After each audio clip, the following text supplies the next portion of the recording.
Hello everyone, welcome to Law of Assumption Coaching. Thank you so much for coming back here again and I hope you guys are doing awesome.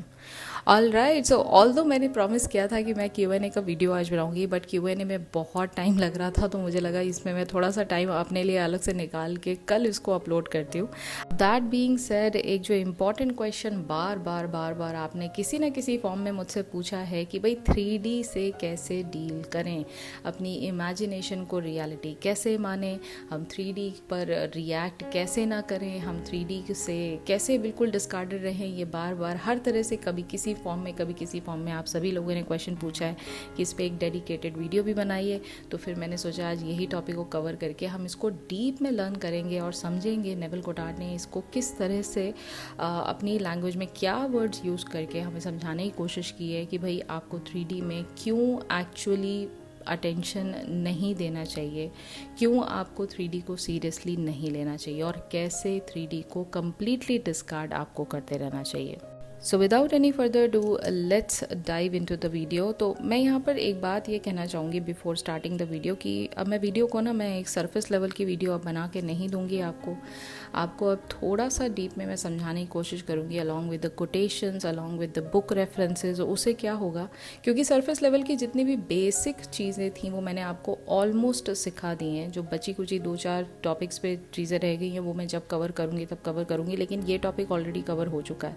तो अब हम थोड़ा deep में समझेंगे ताकि आपको book के रेफरेंसेस मिले, आपको नेविल गोडार्ड के वर्ड्स का रेफरेंसेस मिले, आपको उनकी कोटेशंस का भी रेफरेंस मिले और आपको ऐसा ना लगे कि भाई पता नहीं कहाँ से कुछ भी बोले जा रही हैं, एक हवा में बातें हो रही हैं. ऐसा नहीं होगा.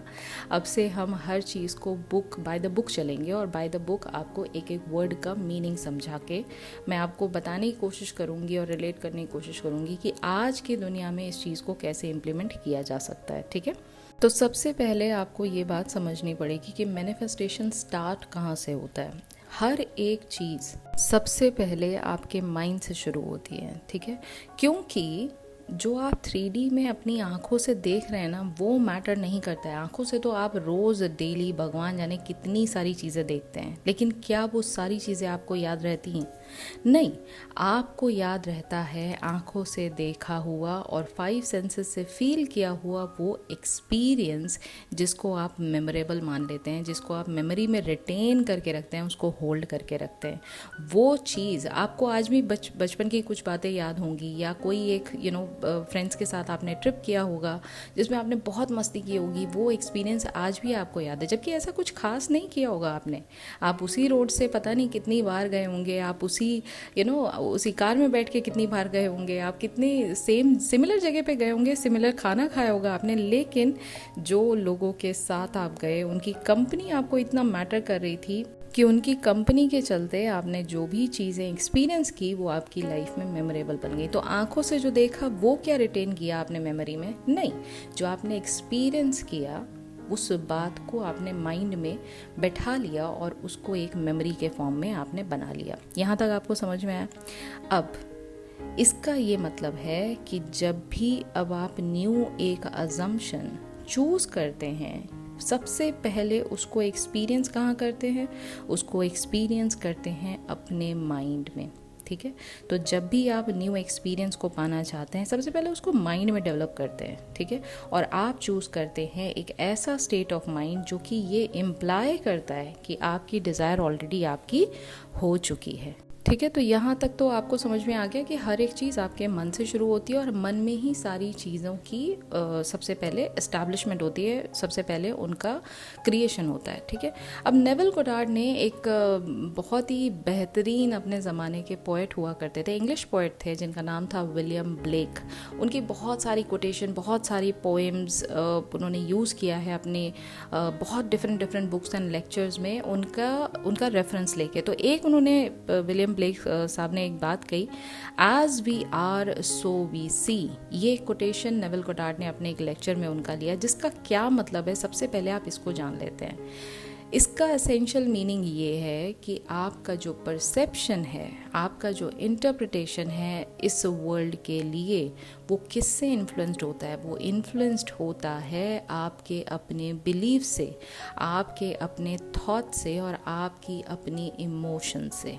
अगर ये तीनों चीज़ों को आप अगर ठीक कर लें तो आपको जो सामने चीज़ें दिखाई दे रही हैं उसका मीनिंग आप अपने बिलीफ, अपने थॉट्स, अपने इमोशंस के हिसाब से निकालते हैं। ठीक है, इस बात का एक और एसोसिएशन मैं बता सकती हूँ खासकर मैनिफेस्टेशन के कॉन्सेप्ट में कि जो भी आइडिया आप अपने माइंड में अपने लिए क्रिएट करते हैं फिर वो चाहे पॉजिटिव आइडिया है चाहे वो नेगेटिव आइडिया, एक आइडिया ही तो होता है ना। एक थॉट क्या होता है? एक आइडिया होता है, एक पॉसिबिलिटी होती है जिसको आप सोचते हैं, उस पर चिंतन करते हैं, उसको अपने उस पर अपना टाइम लगाते हैं, उस पर अपनी एनर्जी लगाती हैं। एक आइडिया तो है जो आपने माइंड में क्रिएट किया। अब बात ये आती है कि जिस भी आइडिया पर आप ज़्यादा फोकस करते हैं, जिस भी आइडिया को आप ज़्यादा देर तक अपने माइंड में जगह देते हैं, जिस भी आइडिया को आप दिन रात बार बार सोचते हैं, लगातार सोचते हैं, वही आइडिया, वही पावर ऑफ योर थॉट, वही बिलीफ आपका 3D में उसी टाइप की सिमिलर सिचुएशंस को अट्रैक्ट करता है। थोड़ा सा इसको ब्रेक डाउन में कर देती हूँ। जैसे इन्होंने कहा एज वी आर, इसका मतलब ये हुआ आपकी इंटरनल स्टेट। ठीक है, एज वी आर मतलब आपकी इंटरनल स्टेट। और इंटरनल स्टेट में क्या आता है? इंटरनल स्टेट में आते हैं हमारे थॉट्स, हमारे बिलीव्स, हमारी फीलिंग्स, यानी कि ओवरऑल माइंडसेट। ये आपका ओवरऑल माइंडसेट आपके इनर वर्ल्ड को बनाता है और एक बहुत ही क्रूशियल रोल प्ले करता है आपके परसेप्शन को, यानी आपके नज़रिए को बनाने में, बिल्डअप करने में, ताकि आपका जो नज़रिया है वो एक्सटर्नल वर्ल्ड की तरफ कैसा होता जाता है। अब एक मैं यहाँ पर एग्जांपल देती हूँ। अभी मैं कुछ दिनों पहले just there is one client of mine जिनका एक ट्रांसफॉर्मेशन मैंने देखा। वो बहुत ही अमेजिंग ट्रांसफॉर्मेशन था। जब वो मेरे पास आई तो वो 24 आवर्स एक ही बात बोलती रहती थी, नहीं the world is not a fair place for me. ये हमेशा शी इज़ नॉन इंडियन, तो she kept on telling me एक ही बात बार बार कि नहीं सबको, दुनिया भर के लोगों को अपॉर्चुनिटी अच्छी मिलती है। मैंने इतना स्ट्रगल किया लाइफ में, मुझे कभी इस वर्ल्ड ने अच्छे से ट्रीट नहीं किया, मेरे इन्होंने अच्छे से ट्रीट नहीं किया, मेरे उन्होंने अच्छे से ट्रीट नहीं किया। मैंने उनको एक ही बात समझाई। मैंने कहा देखो डियर, अगर आप इस तरह से चीज़ों का परसेप्शन बना के चल रहे हो माइंड में, तो आप इसी चीज़ को बार बार अट्रैक्ट कर रहे हो। एंड सीरियसली उनकी लाइफ में क्या छोटी से छोटी बात के लिए उनको स्ट्रगल नहीं करना पड़ता था। किसी से बात करने में भी उनको 4 बार कोई ना कोई ऐसा चैलेंज आ जाता था कि उनको परेशान होकर बार बार मुझे मैसेज करती रहती थी कि भाई मैं तो लाइफ से बहुत परेशान हो गई हूँ, इतने सारे चैलेंजेस मुझे आ रहे हैं। क्यों? क्योंकि उनका इंटरनल परसेप्शन वर्ल्ड को लेकर ये था कि ये वर्ल्ड जो है ना, ये उनके लिए अनफेयर है। उनको बचपन से लेकर आज तक सिर्फ स्ट्रगल ही करने को मिला है। उनकी लाइफ में कोई भी ऐसा पर्सन आ ही नहीं सकता जो बिना किसी स्वार्थ के उनकी मदद कर सके या बिना किसी कंडीशन के उनको हेल्प कर सके। तो ये उनका एक परसेप्शन है ना, सामने वाले वर्ल्ड के लिए ये उनका परसेप्शन है। तो अब वही चीज़ों को वो बार बार अट्रैक्ट कर रही हैं। ठीक है, तो इसी बात को समझाया गया है कि जो आपकी इंटरनल स्टेट है, जो थॉट्स, बिलीव और फीलिंग्स के थ्रू आप ओवरऑल माइंडसेट बनाते हैं, उससे आपका जो इंटरनल वर्ल्ड है वो नज़रिया बनाता है आपके एक्सटर्नल वर्ल्ड को देखने का। ठीक है, अब नेक्स्ट पार्ट में उन्होंने कोटेशन के क्या कहा है? उन्होंने ये कहा है सो वी सी ना। इसका मतलब क्या है? इसका मतलब भी ये है कि जो आपकी इंटरनल स्टेट होती है वो अफेक्ट करती है कि आप बाहरी दुनिया को किस तरह से इंटरप्रेट करते हैं, उसका मीनिंग क्या निकालते हैं। उस एक्सटर्नल वर्ल्ड को आप जिस नज़रिए से देखेंगे, मीनिंग आपके लिए वही निकलेगा। दूसरे वर्ड्स में अगर कहा जाए कि आपके इमोशंस और आपके जो बिलीव्स होते हैं, उसी तरह से आप अपनी रियलिटी, यानी जो 3D है, करंट रियलिटी है, उसको परसीव करते हैं। तो अगर आपने एक सर्टेन बिलीव ऑलरेडी पहले से ही, नहीं पैसा बहुत मुश्किल है कमाना, भाई अगर पैसा बहुत ज़्यादा कमाना है ना तो बहुत मेहनत करनी पड़ेगी, ये आपने बिलीव सिस्टम बनाया है। ऐसा दुनिया में रूल किसी के पास नहीं है। आप खुद देखोगे कुछ लोग ऐसे मिलेंगे आपको जो कुछ करते नहीं है, उसके बावजूद उनके पास दुनिया भर का पैसा है।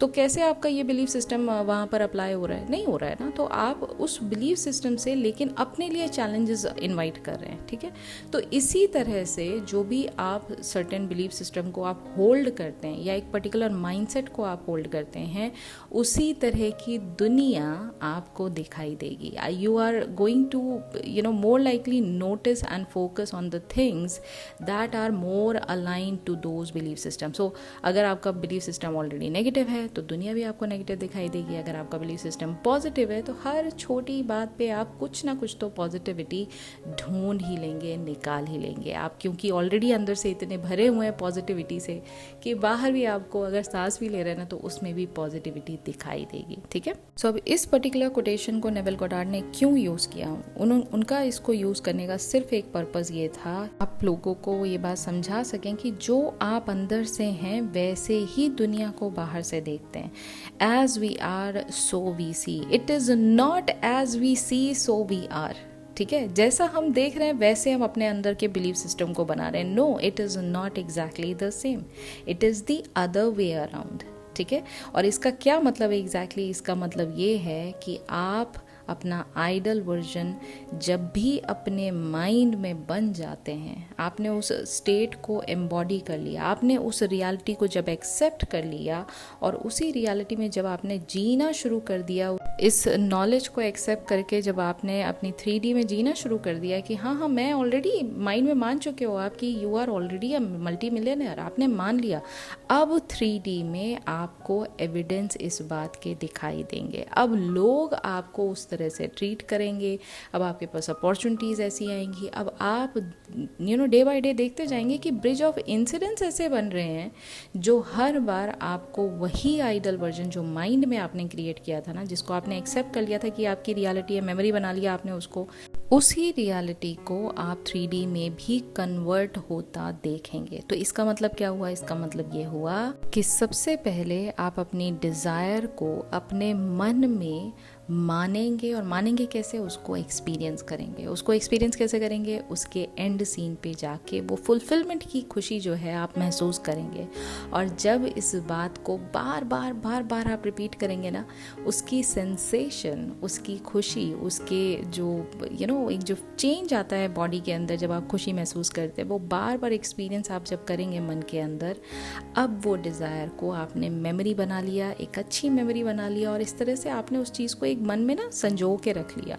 और जब आपने ये काम कर लिया, अब आप 3D में उस डिज़ायर को देखेंगे। This is what William Blake has said, as we are so we see. तो अब आप ऑलरेडी वो वर्जन बन चुके हैं, और अब इस फॉर्मूला के हिसाब से, इस कोटेशन के हिसाब से, अब ये सारी चीज़ें आपको 3D में भी दिखाई देंगी। और 3D में आप क्यों दिखाई देंगी, इसका भी मैं आपको रीज़न बता देती हूँ। नेविल गोडार्ड ने कहा, the world is your mirror, the world is your mirror.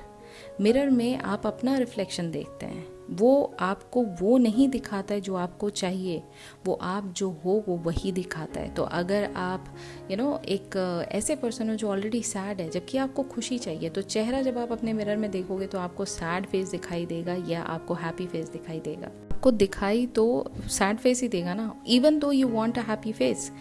तो आपको अगर कोई चीज़ चाहिए तो उसको सबसे पहले अपने आप को ये कन्विंस करना है कि ये चीज़ मेरे मन के प्लेटफॉर्म पे शुरू होती है, मन में ही एक्सपीरियंस मेरे को गैदर करना है, और मन के एक्सपीरियंस से ये हायर सेल्फ पे जब मैं पहुंच जाऊं, तब 3D में, जो कि बहुत टाइनी छोटा सा वर्जन है, छोटा सा एक डायमेंशन है जहाँ पर आपकी जो डिज़ायर है वो फिज़िकली आपके सामने आती है, और आप इससे बहुत बड़े हैं। जब आप इस बात को ऑलरेडी मान लेते हैं, तब आपके 3D वर्ल्ड में जो कि मिरर है बेसिकली, वो वही रिफ्लेक्ट करने लग जाता है जो आप क्रिएट कर चुके हैं अपने माइंड में। जब इस बात को आप अच्छे से समझ जाएंगे ना, तब आपको ये भी समझ में आएगा कि जो भी ट्रांजिशन आपकी लाइफ में होना चाहिए, वो सबसे पहले एज अ डेलिबरेट क्रिएटर की लाइफ में जो होना चाहिए, वो सबसे पहले आपके मन में एज अ इमेजिनेशन के फॉर्म में, उस रूप में जन्म लेता है। और जब ये ट्रांजिशन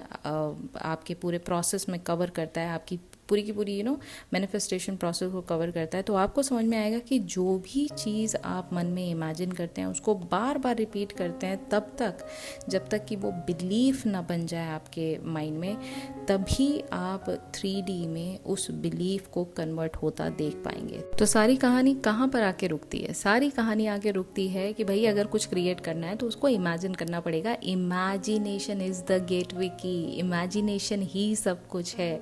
और इमेजिन जब आप चीज़ों को करते हैं, उसको जब रिपीट करते रहते हैं, एक जो थॉट होता है ना, जब वो बार बार रिपीट होता है तब वो बिलीफ बनता है। आपको दिन रात अगर आपके पेरेंट्स ये समझाते हैं कि पढ़ोगे लिखोगे नहीं तो पैसा नहीं कमा पाओगे, ये एक बार रिपीट नहीं होता है, ये लाइफ टाइम वो आपको बोलते रहते हैं ताकि आप पढ़ाई करते रहें अपनी स्टूडेंट लाइफ में, और इससे आपको प्रेरणा मिले कि लाइफ में अगर आगे कुछ करना है, आगे कुछ कमाना है, लाइफ को बड़ा बनाना है, तो उसके लिए पढ़ाई बहुत ज़रूरी है। तो ये एक दिन में रिपीटेशन नहीं होता, ये बार बार रिपीट होता है by the parents, by the society, by the teachers, तब ये आपके अंदर बिलीफ बनता है। इन द सेम सिनेरियो, बिल्कुल एग्जैक्ट सेम केस में, जब इमेजिनेशन को आप बार बार रिपीट करते हैं, वो सेम सीन आप बार बार देखते हैं, तब वो जाके आपके बिलीफ के फॉर्म में कन्वर्ट होता है, और तब वो जाके आप देखेंगे कन्वर्ट होता हुआ 3D में। देखिए, सबसे इम्पॉर्टेंट बात ये है कि 3D अपने आप में कुछ नहीं केपेबल है करने के,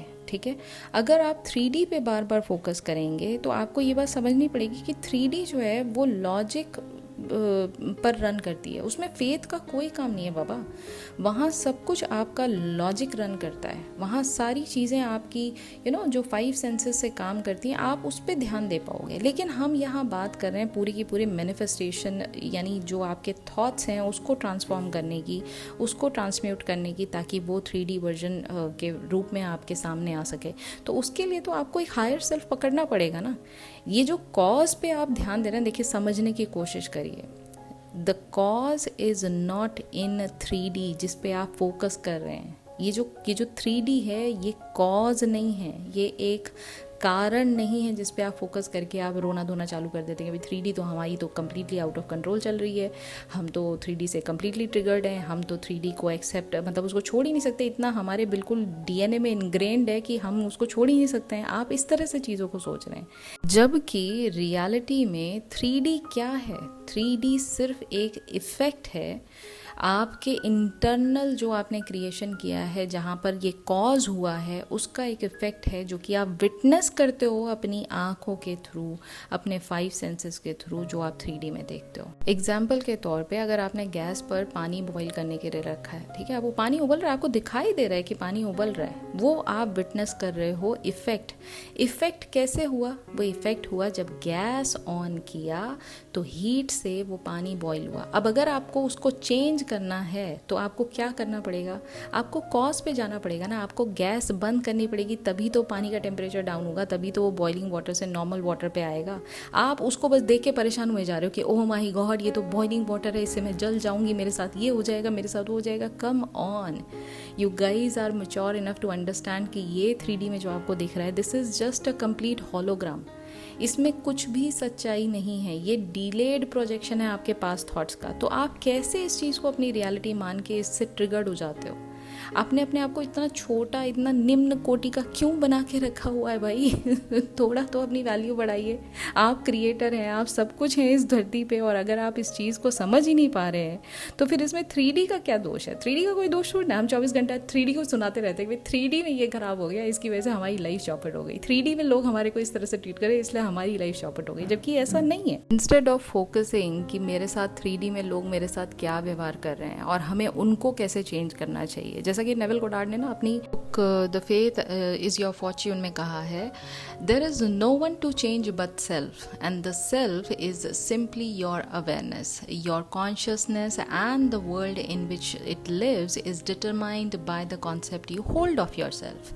It is to consciousness that we must turn as to the only reality. For there is no clear conception of the origin of phenomena except that consciousness is all and all is consciousness.